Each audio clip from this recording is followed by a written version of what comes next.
salam sejahtera untuk kita semua. Assalamualaikum warahmatullahi wabarakatuh. Terima kasih kepada kita semua yang sudah bisa berhadir di tempat ini dalam acara diseminasi budaya positif yang akan dibawakan oleh Bapak Ardianta SPD. Baiklah Bapak dan Ibu Guru, kita akan bersama-sama menyanyikan lagu kebangsaan Indonesia Raya, dan kami mohon kita bersama-sama berdiri.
Silakan duduk kembali.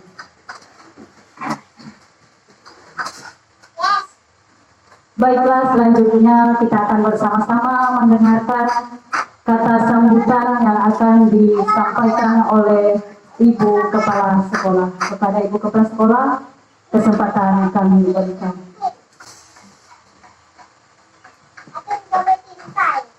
Terima kasih atas waktu yang sudah diberikan kepada kami. Bapak Ibu Guru, pertama-tama kami ucapkan selamat siang. Baik, pada kesempatan hari ini kita akan melaksanakan kegiatan yang dilaksanakan oleh calon guru penggerak kita, yaitu tentang aksi nyata diseminasi budaya positif di sekolah SDN Agalia. Jadi di sini kami sebagai Kepala Sekolah, PLH, Kepala Sekolah SDN Agalia, itu sangat memberikan dukungan yang positif kepada calon guru penggerak untuk melaksanakan kegiatan tugas yang diberikan kepada beliau. Artinya kita bersama-sama dengan Dewan Guru yang lain mendukung kegiatan yang beliau laksanakan. Jadi untuk selanjutnya kami juga berharap dari calon guru penggerak ini bisa membagikan praktik-praktik baiknya kepada kita semua yang nantinya berimbas pada kemajuan dan kualitas dari hasil belajar siswa kita. Itu yang lebih utamanya, sehingga nanti kami juga berharap bukan cuma satu guru penggerak yang ada dari sekolah kita, melainkan ada motivasi yang diberikan oleh guru penggerak kepada Bapak Ibu Guru termasuk kami sendiri untuk bisa mengikuti seleksi calon guru penggerak untuk angkatan berikutnya. Jadi itu tujuan nanti berimbas pada peningkatan kualitas sekolah kita dan juga peningkatan kualitas pembelajaran hasil belajar siswa kita untuk kedepannya. Mungkin itu yang bisa kami sampaikan. Untuk selanjutnya kami berikan waktu dan kesempatan yang seluas-luasnya kepada calon guru penggerak kita untuk melaksanakan kegiatannya. Sekian yang bisa kami sampaikan dan kami ucapkan selamat siang.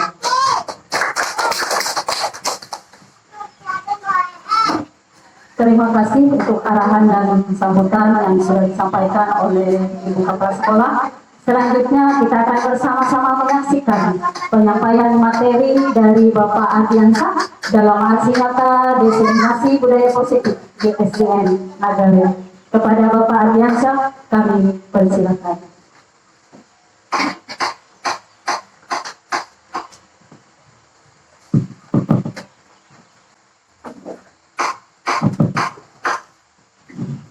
Selamat siang. Assalamualaikum warahmatullahi wabarakatuh. Salam sejahtera bagi kita semua. Adil Katarino, Dr. Ramin Kasaruga, Bersingat Katibata, Arus Aris.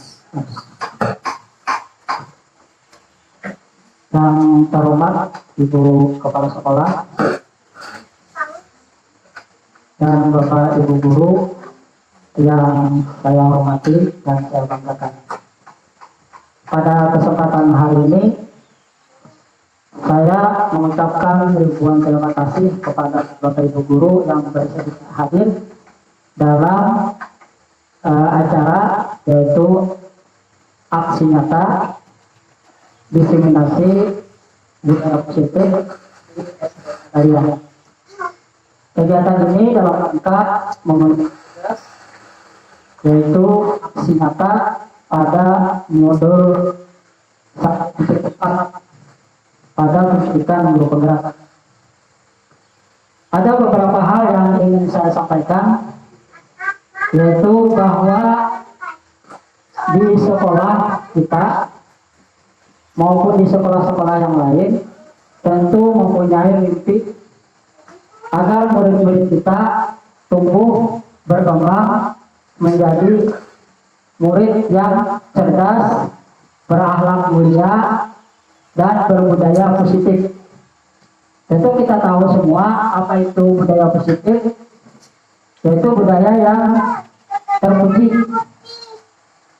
budaya yang kita harapkan dalam semua pendidikan yang kita laksanakan di sekolah.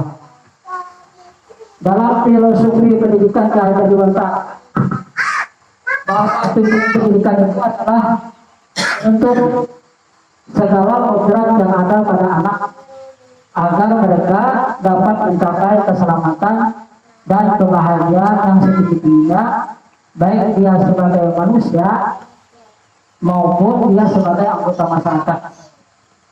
Dalam ini pendidikan hanya dapat menuntut tumbuh hidup kekuatan kodrat yang ada pada anak-anak. Jadi pada anak-anak kita itu dia ada mempunyai dua kodrat, yaitu kodrat alam dan kodrat zaman. Kodrat alam itu adalah yaitu bakatnya. Nah, bakatnya dia terlahir dididik oleh keluarga, dia sudah mempunyai bakat. Bakat itu ya apakah itu positif ataupun negatif. Nah, dan tugas sebagai kita guru, begitu dia masuk sekolah, dari sekolah kita maupun SD, SMP, dan selanjutnya itu adalah tugas kita menuntun tugas itu agar sesuai dengan kehendaknya, cita-citanya sebagai siswa. Misalnya dia ingin menjadi dokter, ingin menjadi perawat, ingin menjadi apoteker, ingin menjadi guru, ingin menjadi polisi. Tugas kita adalah untuk menuntunnya itu agar cita-citanya itu tercapai, agar kebahagiaannya sebagai manusia tercapai. Sedangkan kodrat zaman menurut di sini adalah yaitu bagaimana kita berupaya untuk mewujudkan cita-citanya itu agar tercapai tadi melalui pendidikan. Itulah kodrat zaman. Artinya bagaimana siswa itu bisa menyesuaikan diri sesuai dengan kodrat, sesuai dengan keadaan zaman. Nah, di sini saya akan menyampaikan beberapa ataupun materi tentang bagaimana kita membudayakan budaya positif itu di sekolah. Sebagai guru kan cara untuk melaksanakan disiplin di sekolah, salah satunya kan disiplin untuk ada beberapa cara bagi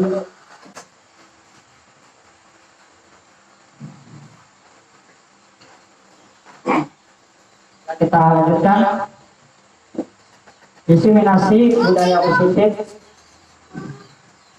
oleh Ardiansah SPD, calon guru penggerak dari SD Nagaria, Bari Timur. Tujuannya adalah dalam rangka memenuhi tugas aksi nyata nomor 1.4 pendidikan guru penggerak angkatan 10 tahun 2024. Bapak Ibu sekalian, bahwa ada 5 posisi kontrol manusia yang berpusat pada murid, disiplin positif yang berpusat pada murid, yang dikembangkan oleh Diani Gosen dengan pendekatan restitusi yang disebut dengan 5 posisi kontrol manusia. Artinya bagaimana perlakuan kita terhadap murid. 5 posisi kontrol sebagai guru lah, mengontrol muridnya. Diani Gosen dalam bukunya Restructuring School Discipline tahun 1998 mengemukakan bahwa guru perlu meninjau kembali penerapan disiplin di dalam ruang-ruang. Kita baik. Udah diklik kah? Ya. Kita lanjutlah. Jadi Adi yang terlambat hadir di sekolah, bagaimana cara untuk sebagai guru, sebagai posisi kontrolnya, bagaimana kita lihat selanjutnya. Pertama adalah sebagai posisi penghukum. Seorang penghukum bisa menggunakan hukuman fisik maupun verbal. Orang-orang yang menjalankan posisi penghukum senantiasa mengatakan bahwa sekolah itu memerlukan sistem atau alat yang dapat lebih menekan murid-murid itu lebih dalam lagi. Guru-guru yang menerapkan posisi penghukum akan berkata seperti ini: terlambat lagi, pasti terlambat lagi, selalu datang terlambat, kapan bisa datang tepat waktu, lari sana keliling lapangan 10 kali misalnya, ambil kata pinggang, ambil mata merokok misalnya. Tanyakan pada diri Anda waktu dulu sekolah, bagaimana perasaan Anda saat dimarahi dan dihukum seperti itu. Biasanya penghukum ini berkata, patuhi aturan saya, atau awas, kamu selalu saja salah, selalu, pasti selalu yang terakhir selesai. Nah, guru seperti ini senantiasa percaya hanya ada satu cara agar pembelajaran bisa berhasil, yaitu dengan cara dia menghukum.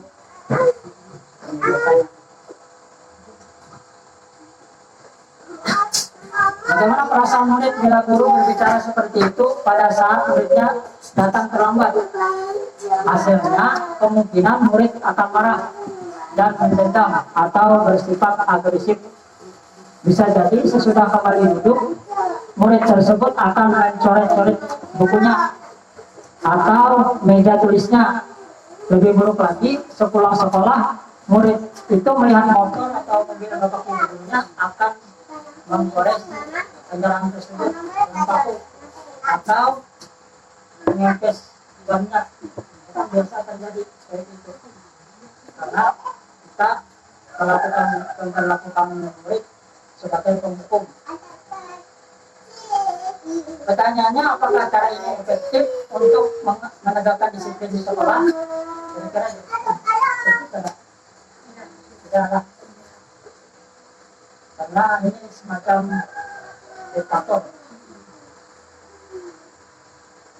Yang kedua, membuat merasa bersalah.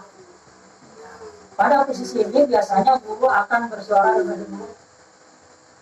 Pembuat rasa bersalah ini akan menggunakan keinginan yang membuat orang lain merasa tidak nyaman, merasa bersalah atau rendah diri.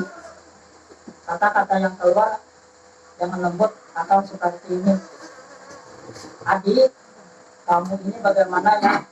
Kamu sudah berjanji dan tidak akan terlambat lagi. Kamu kenapa ya senang sekali mengecewakan ibu? Ibu benar-benar kecewa sekali. Yang biasa kan seperti ini. Kalau posisinya sebagai pembuat merasa bersalah. Lalu bagaimana efeknya dengan murid? Perasaan muridnya bagaimana bila ditegur seperti ini? Murid akan merasa bersalah. Bersalah telah mengecewakan ibu dan bapak gurunya. Murid akan merasa menjadi orang yang gagal dan tidak sanggup membahagiakan orang lain. Kadang-kala sikap seperti ini lebih berbahaya daripada sikap penghukum. Karena emosi akan tertanam rapat di dalam murid, itu menahan perasaannya. Itu perasaannya menahan dia merasa bersalah tadi. Tidak seperti murid dalam dengan guru yang penghukum, di mana murid itu bisa menumpahkan amarahnya walaupun dengan cara negatif. Tapi murid yang tertekan seperti inilah yang tiba-tiba bisa meletus amarahnya dan bisa dia menyakiti dirinya sendiri dan orang lain. Dan itu juga kadang-kadang murid ditekan seperti murid itu bersalah. Lalu pertanyaannya, apakah cara ini juga bisa meningkatkan disiplin anak? Kira-kira bisa. Dengan cara merasa bersalah. Mungkin ada komentar dari Bapak Ibu. Bisa dan tergantung murid tersebut. Bisa adalah artian dengan menyadari kesalahannya, dia bisa berubah menjadi lebih baik dan melakukan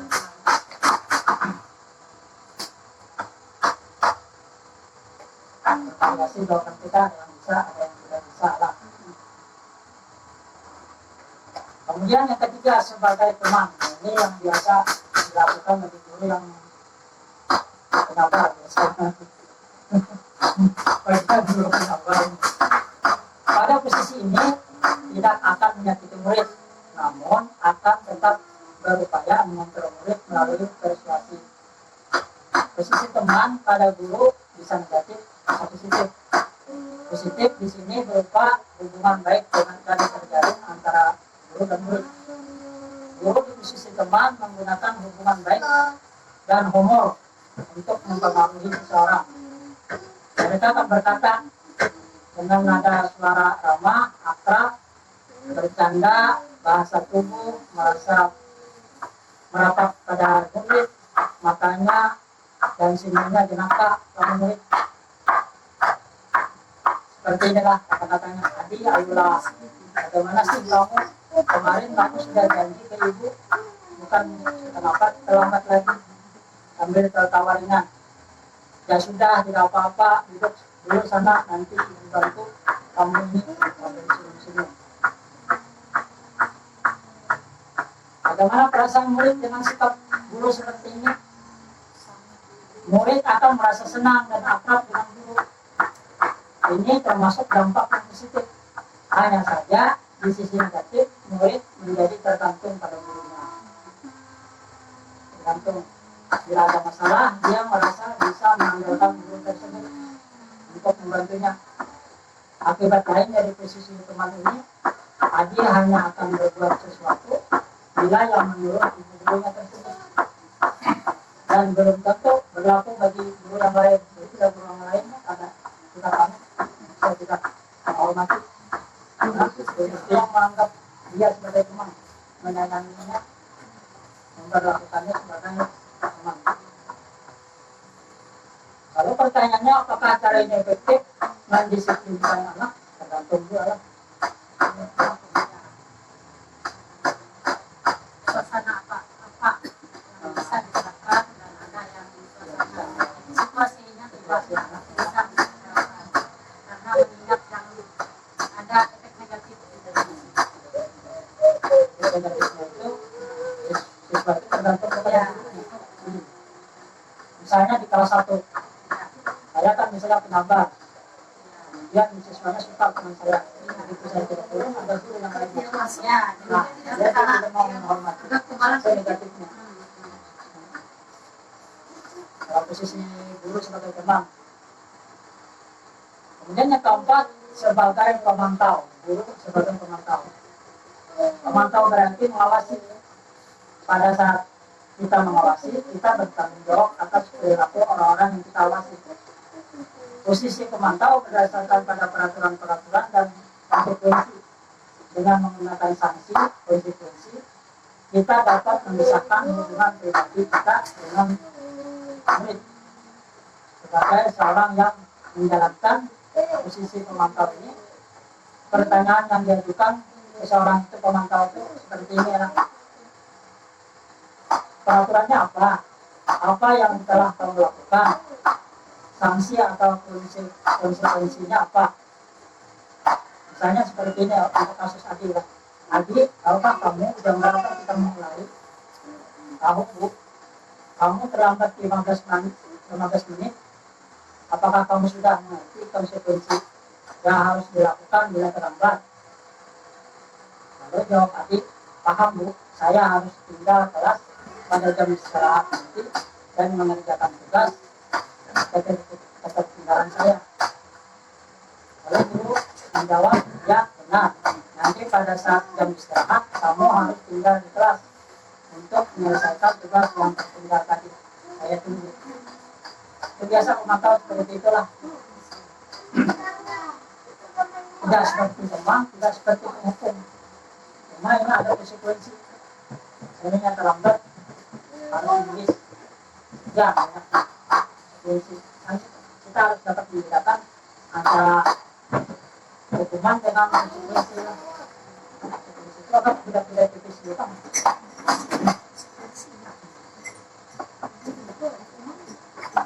Sebagai pemantau, sebagaimana perasaan murid akan lakukan seperti ini. Lalu hasilnya murid memahami konsekuensi yang harus dijalankan karena telah melanggar salah satu peraturan sekolah. Guru tidak menunjukkan suatu emosi yang berlebihan, menjadi marah atau membuat merasa berbuat salah. Murid tetap dibuat tidak nyaman, yaitu dengan harus tinggal kelas pada waktu jam istirahat dan mengerjakan tugas.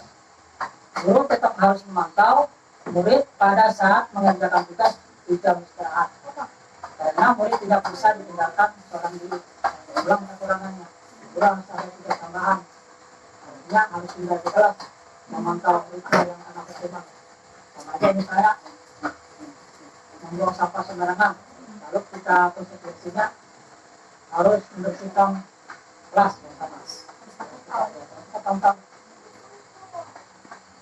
Nah, kemudian yang kelima, sebagai manajer.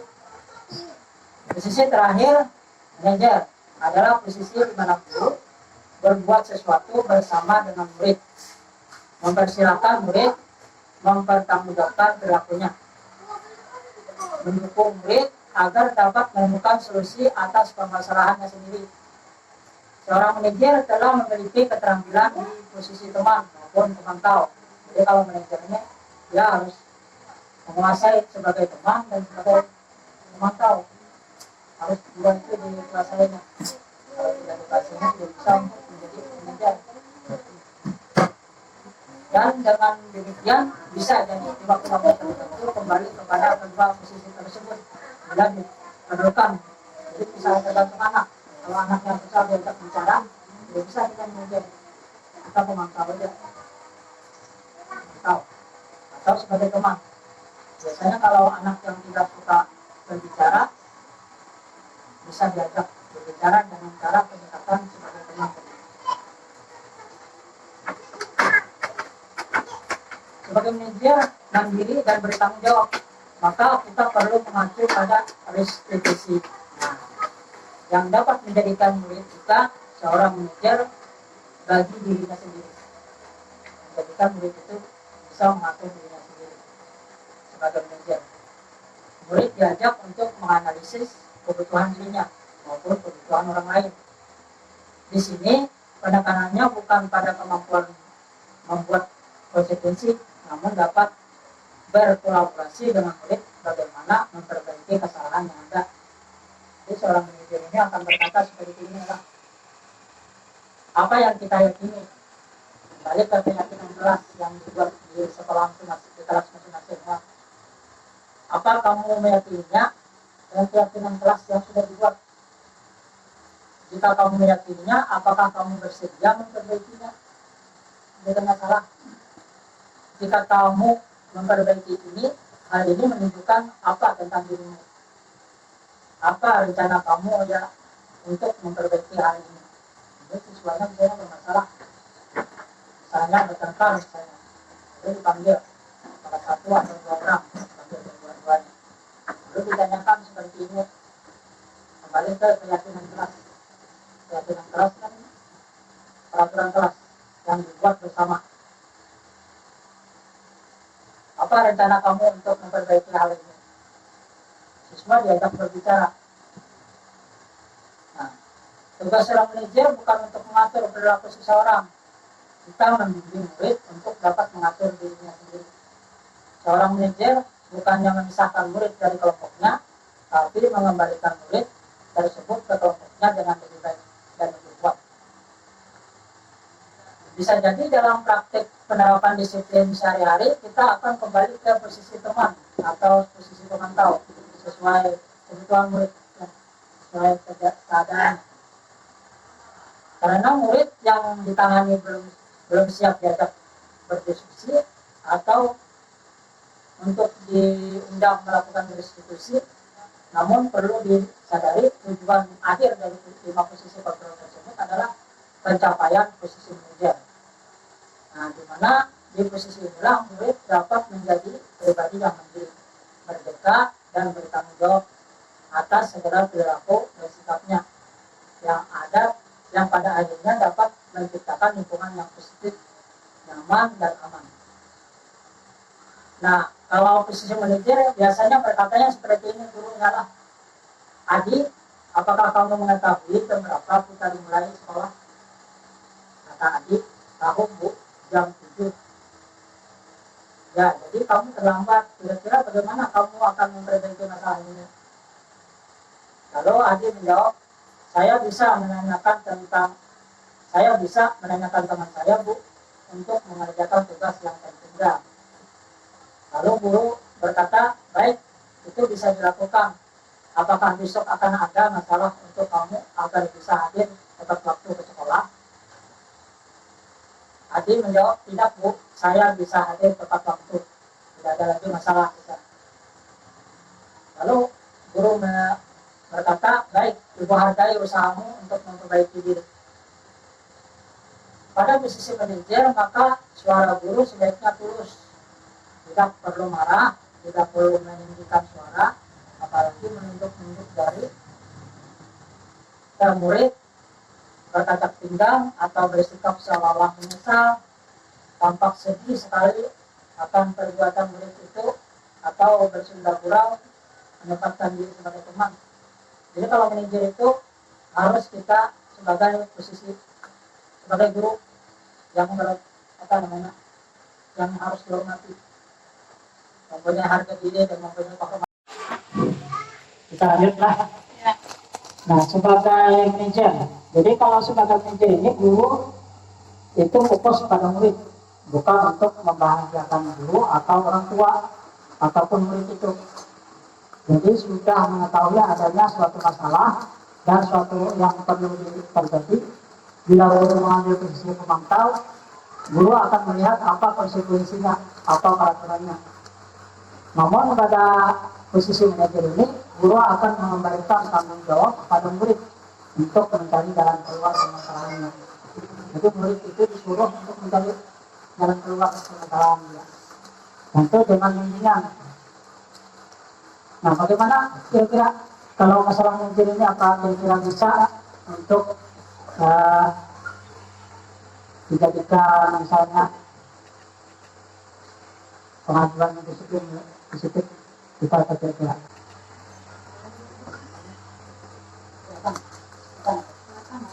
Salam dan bahagia. Lanjut. setuju tidak meninggalkan bisa.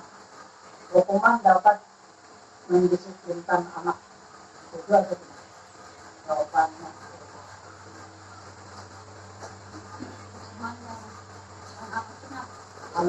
Jawabannya minta apakah setuju atau tidak. Satu pernyataannya apakah dapat hukuman itu apakah dapat mendisiplinkan anak.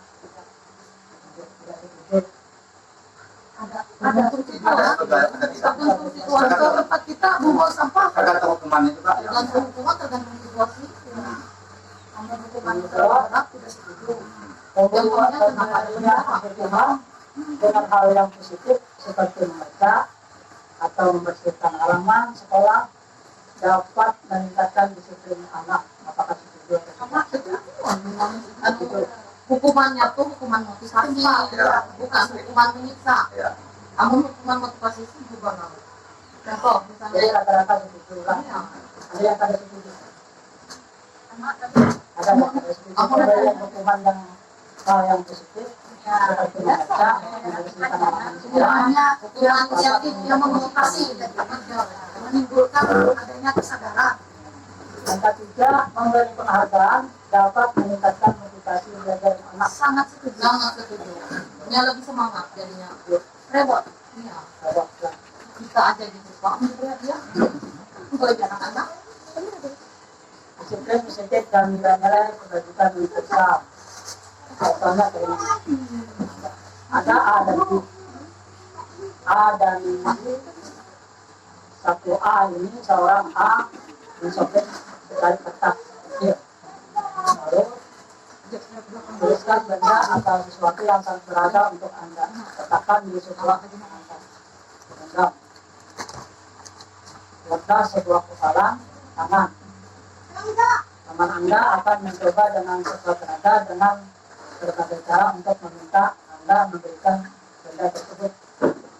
Bisa membujuk atau mengancam, menghardik, merajuk, membuat apa saja agar dapat membuka kopalan tangan tersebut. Siapa yang kita coba dipraktikkan supaya paham. Coba kalau boleh minta kopalan tangan. Misalnya di dalam kopalan tangan itu ada yang rahasia Dan sesuatu. tidak mau ada rahasia walaupun dirayu di bawah anti rahasia atau apa takut ayo komponen apa sih yang ada di kopalan tangannya itu Tidak ada apa. Rahasia. oh, rahasia nanti saya traktir ke Kalido komponen tidak buka komponen Tidak. tidak kenapa rahasia Di dalamnya ini ada sesuatu yang kita perlu diketahui oleh orang lain. nanti kalau saya cair kita daerah saya beli uang komponen mau nggak Tidak. Tidak. Ya, terima kasih Pak Muni. Jadi Pak Muni mengapa tidak mau membuka Pak Muni? Karena apa itu? Karena di dalamnya bersifat hal pribadi yang memang seperti saya katakan tadi tidak perlu diketahui oleh orang lain. Ya. Berarti itu ada apa namanya? Ada dorongan dari dalam. Dorongan dari dalam Pak Muni untuk mempertahankan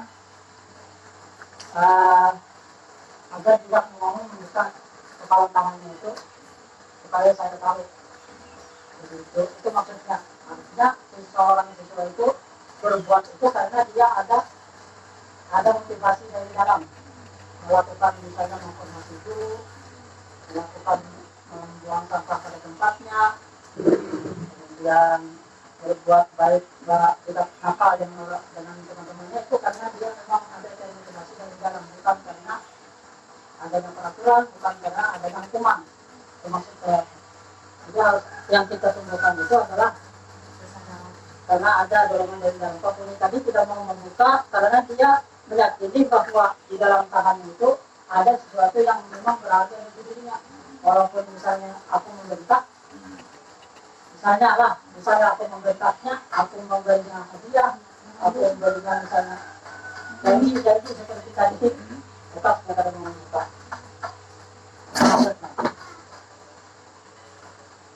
lanjut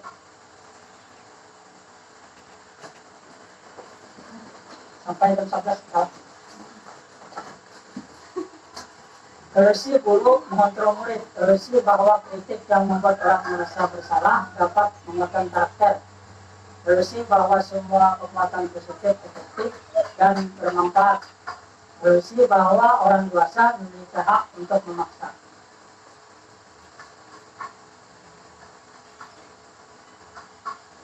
Siapa yang sesungguhnya yang memiliki kontrol?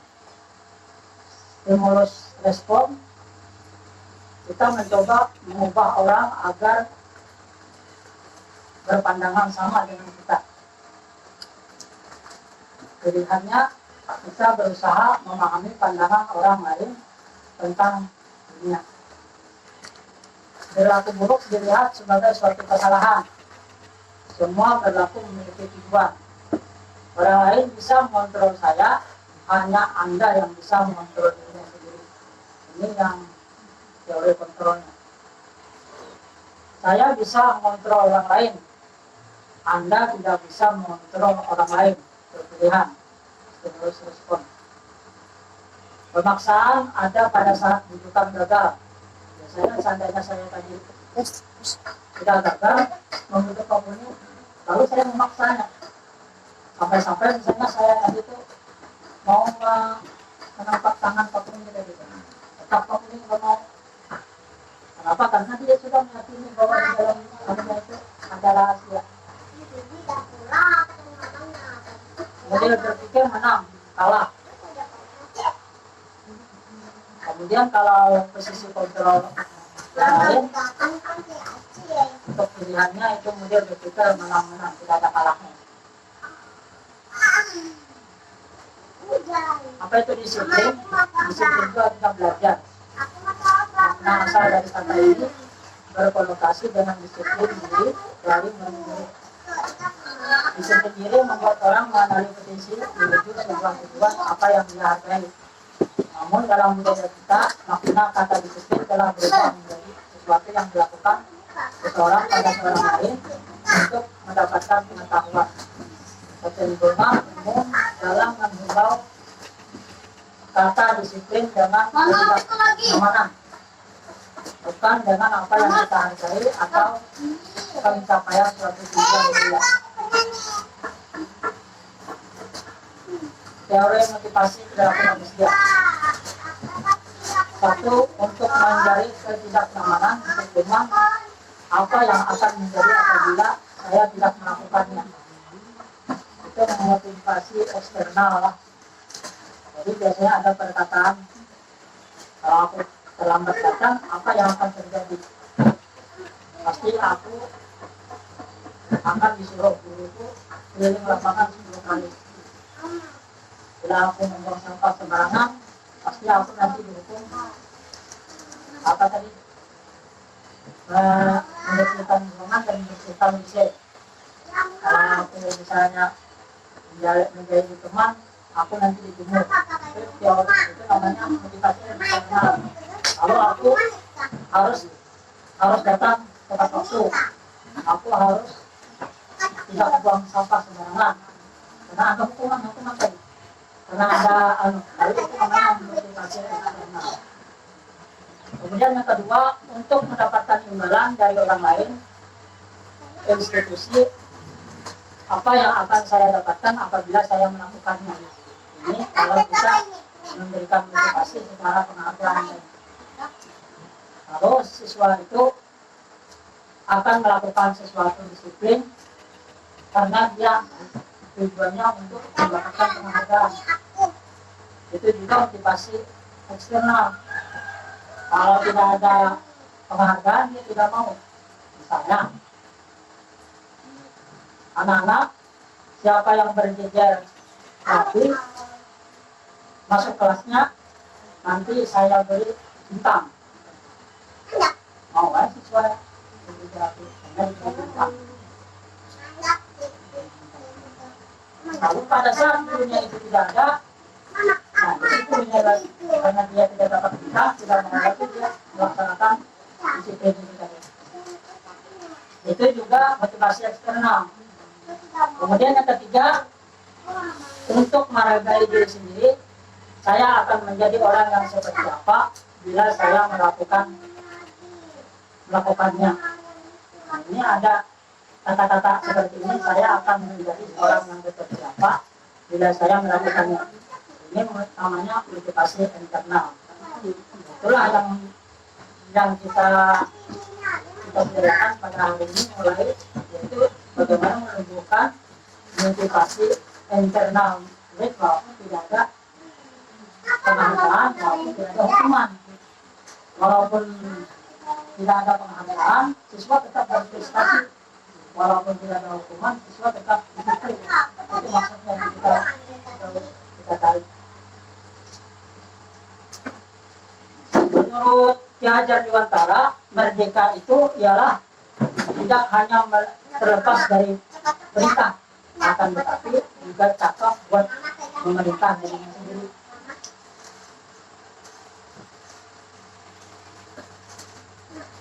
Dihukum oleh penghargaan. Nah, ini masalah penghargaan adalah bahwa penghargaan berlaku sama dengan hukuman. Ini menurut Yani Dosen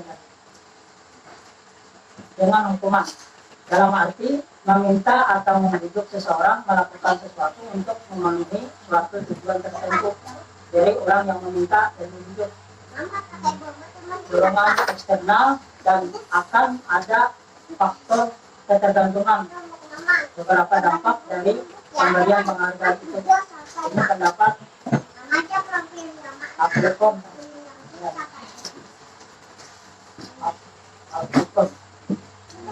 Pengaruh jangka pendek dan jangka panjang. Penghargaan menghukum, penghargaan mengurangi ketepatan, penghargaan tidak efektif, penghargaan merusak hubungan. Mana kira-kira pilihan? Kita kata ini setuju pada berbeda. Pengaruh jangka pendek dan jangka panjang. Apakah ada pengaruh penghargaan jangka pendek dan jangka panjang? Kalau jangka pendek sepakat dengan pengaruhnya. Kalau jangka panjang tidak bisa kita katakan. Yaitu ya misalnya siswa diberi penghargaan apabila dia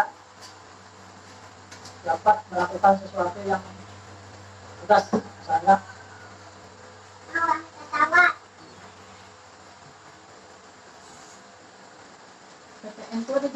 dihukum oleh penghargaan.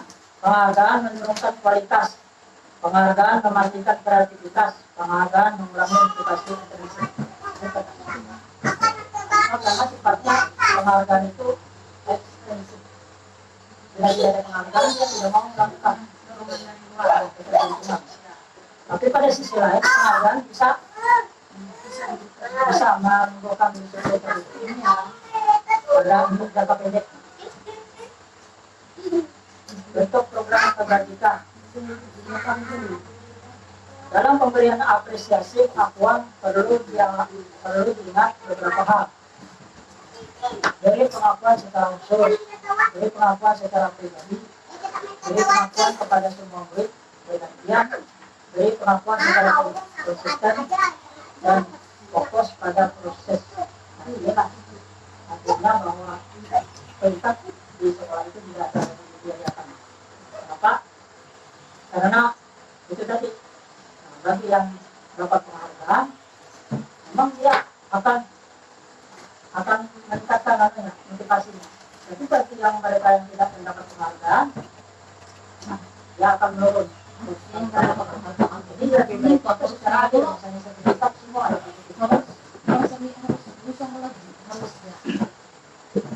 atau kita berikan secara khusus dan pribadi.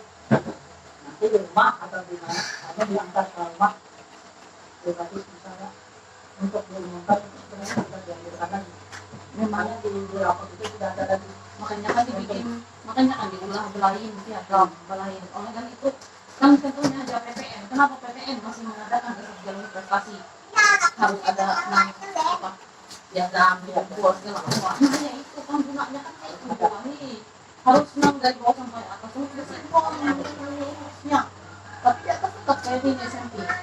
gula yang banyak ya kami.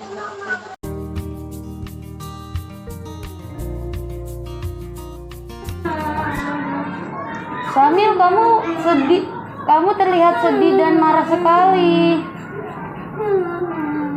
Aku ditolong sama Tio. Saya nggak sengaja Bu dorong Samir.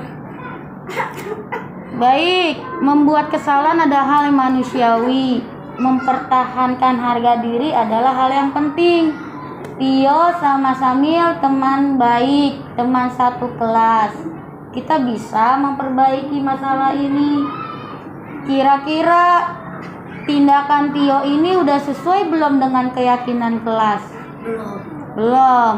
Apakah Tio bersedia memperbaiki kesalahan Tio? Bersedia. Samil, hal apa yang perlu Tio lakukan untuk memperbaiki masalahnya? Diobatin. Apakah Tio bersedia untuk mengobati luka Samil? Bersedia. Lalu Saya perlu betadin, tapi saya nggak tahu betadinnya ditaruh di mana. betadin ada di ruang UKS. Ibu Novi, guru pembina UKS kita. Kamu bisa minta betadin dengan Ibu Novi. Apakah kamu mau mengambilkannya untuk Samil? Mau. Silakan.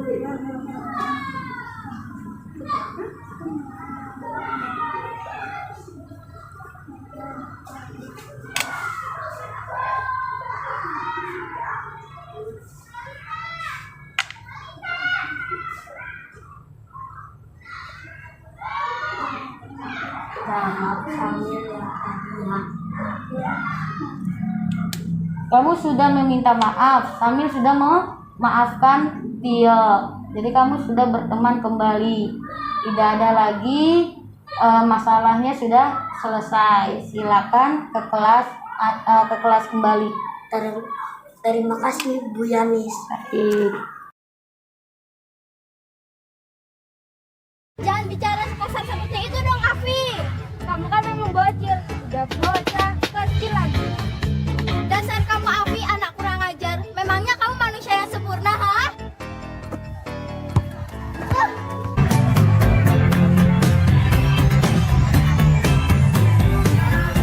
Assalamualaikum. Waalaikumsalam. Silakan masuk ini. Ya, Pak. Gimana Lili kabarnya hari ini? Alhamdulillah baik, Pak. Lili tentunya sudah tahu ya nak kenapa Lili dipanggil di sini ya. Ya, Pak, saya tadi ketemu dengan Afi yang adalah skrip yang kamu menyebabkan Afi dan Bapak. Iya, tadi Bapak dengar seperti itu ya. Tidak apa-apa nak, semua orang tidak ada yang sempurna. Sama dengan Bapak juga pernah melakukan kesalahan. Iya, Pak, habisnya saya merasa kesal dengan Afi. Dia terus-menerus mengatai saya bocil. Tentunya saya tidak terima, Pak. Ya nak, kamu berhak melakukan hal yang seperti itu. Padahal kamu mungkin bisa ya melakukan hal yang lebih dari itu ya. Ya, Pak, awalnya saya mau balas memaki dengan omongan yang kasar dan pengen saya tarik rambutnya, Pak, dan tidak akan saya tegur selama itu. Terus kenapa tidak Lili lakukan hal itu? Tiba-tiba saya teringat akan pesan Bapak yang telah Bapak sampaikan, jika kita ingin tidak menang, maka kita tidak boleh telah berbuat kebaikan. Baiklah, di sini Bapak tidak tertarik untuk mencari siapa yang salah atau siapa yang benar ya. Di sini kita ingin mencari solusi dari masalah ini buat Lili dan Afi. Ya, Pak. Bapak bangga kepada dirimu Lili, dan Lili pun juga harus bangga dengan diri Lili sendiri karena sudah bisa mengendalikan emosinya sampai tidak berada pada puncak emosinya. Ya, Pak, saya sangat bersyukur karena bisa dengan cepat menyadari kalau saya telah berbuat salah. Menurut Lili, keyakinan kelas seperti apa yang sudah Lili lakukan saat ini? Saya yakin dan percaya, Pak, kalau saling menghormati antar teman itu sangat penting, Pak, karena bisa menciptakan suasana yang ceria di sekolah. Kalau seperti itu, apa tindakan Lili selanjutnya? Ya, Pak, rencana saya mau memperbaiki lagi hubungan baik saya dengan Afi, Pak. Pertama, saya akan menemui Afi dan menanyakan keadaannya. Kedua, saya akan meminta maaf kepada Afi atas tindakan saya yang telah membuat ibunya sakit. Ya, alhamdulillah kalau Lili sudah menunjukkan keyakinan kelas yang baik sehingga terciptanya lingkungan sekolah yang aman, tertib, dan disiplin. Ya, Pak. Nah, sekarang Bapak memberi penghargaan dan apresiasi kepada Lili atas sikap diri hari ini yang telah menunjukkan bahwa Lili masih mempercayai keyakinan kelas yang telah dibuat. Dan kita sama-sama berharap semoga teman-teman yang lain mengikuti jejak apa yang telah Lili lakukan hari ini. Baiklah, sekarang Bapak persilakan Lili untuk melakukan apa yang sudah Lili rencanakan tadi. Sekali lagi Bapak ucapkan terima kasih atas sikap Lili hari ini yang sudah sangat baik sekali.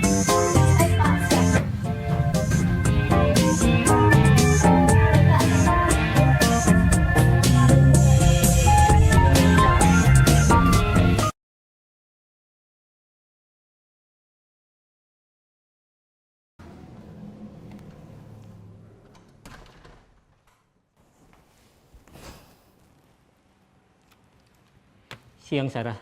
Siang, Pak. Sudah lama nggak ketemu Sarah? Kenapa hari ini ada di sini? Kesel, Pak. Kesel banget. Masa aku dikatain tukang fitnah, Pak? Ya aku marah lah. Aku balik ngatain Eka di depan kelas. Kesel banget. Oh begitu. Ya pasti kamu marah dan kesal. Bapak juga akan marah apabila ada yang menuduh Bapak seperti itu. Kemudian pada saat itu kamu mau melakukan apa? Ya saya langsung ngatain Eka lah, Pak. Kesel banget. Saya bentak-bentak dia depan teman-teman lain. Oh begitu. Pasti kamu melakukan seperti itu karena suatu alasan tertentu bukan? Iyalah, masa saya diam saja, Pak? Ya saya bela diri lah. Masa saya dituduh tukang fitnah? Ya wajarlah. Mempertahankan harga diri itu sesuatu yang penting buat kamu. Untung kamu tidak bertindak lebih gegabah lagi. Hanya membentak-bentak. Iya, Pak. Untung saya masih bersabar dan hanya membentak saja. Sudah gemes padahal. Saya pasti bela diri lah. Ya pasti ya. Tapi kamu memilih untuk tetap bertahan dan bersabar. Kamu memilih untuk tidak berbuat lebih parah lagi bukan? Iya. Nah sekarang coba kita lihat lagi. Tindakan kamu yang bentak-bentak Eka di kelas. Tindakan kamu itu kira-kira sesuai dengan keyakinan kelas atau prinsip kamu tidak? Enggak lah, Pak. Capek, Pak, jadi pemarah. Jadi keyakinan atau prinsip mana yang kurang sesuai dengan keinginan kamu? Ya, saya sebenarnya sangat menghargai orang lain. Mungkin saat itu saya menjadi emosi, jadi tidak menunjukkan sikap itu. Kamu meyakini tidak? Menghargai orang lain itu penting buat kamu. Yakinlah, Pak. Iya, setuju. Kita harus saling menghargai. Namun, ada juga keyakinan yang kita sepakati yang perlu kita jalankan apabila kita sedang marah, bukan?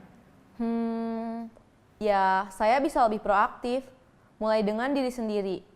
Saya bisa jadi lebih bersabar, mengambil waktu jeda untuk berpikir mau apa selanjutnya. Kira-kira kamu bersedia memperbaiki masalah ini tidak? Bersedia, Pak. Kalau kamu memperbaiki masalah ini, kamu akan menjadi orang seperti apa? Saya akan menjadi orang yang bertanggung jawab kali ya, Pak. Dan senantiasa proaktif. Iya, menurut kamu bagaimana rasanya menjadi orang seperti itu? Ya nyaman lah, bangga bisa bersabar dan menahan diri. Baiklah kalau begitu. Yuk kita pikirkan bagaimana memperbaiki masalah ini.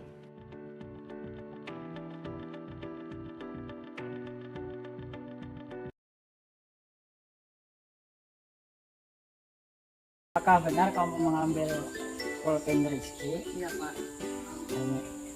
Tentu kamu punya alasan mengapa kamu mengambil pulpennya. Ya Pak, saya ingin pinjam karena pulpen saya hilang. Kamu tahu tidak bahwa perbuatan kamu itu melanggar keyakinan kelas? Ya Pak, saya melanggar keyakinan kelas yang kami sepakati. Keyakinan kelas apa yang kamu langgar? Tidak minta izin meminjam milik orang. Sekarang kamu sudah tahu kan keyakinan kelas yang telah kamu langgar? Iya Pak, Apa yang akan kamu lakukan selanjutnya? saya akan minta maaf dan minta izin meminjam pulpennya.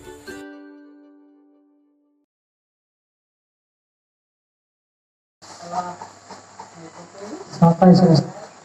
Saya kira cukup sekian dulu kita untuk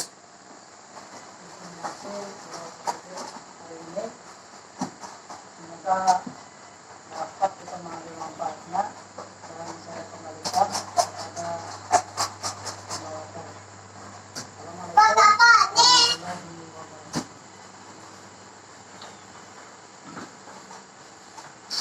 Terima kasih kepada Bapak Ardiansyah yang sudah menyampaikan aksi nyata diseminasi budaya positif pada SD Nagalea yang sudah dipaparkan dan sudah kita diskusikan bersama-sama. Dengan berakhirnya penyampaian dari Bapak Ardiansyah, berarti kegiatan kita pada hari ini sudah selesai. Kami ucapkan terima kasih kepada Bapak Ibu guru yang sudah setia dan setia mengikuti kegiatan ini dari awal sampai akhir. Demikian yang dapat kami sampaikan. Assalamualaikum warahmatullahi wabarakatuh. Salam sejahtera, shalom, selamat siang. Terima kasih.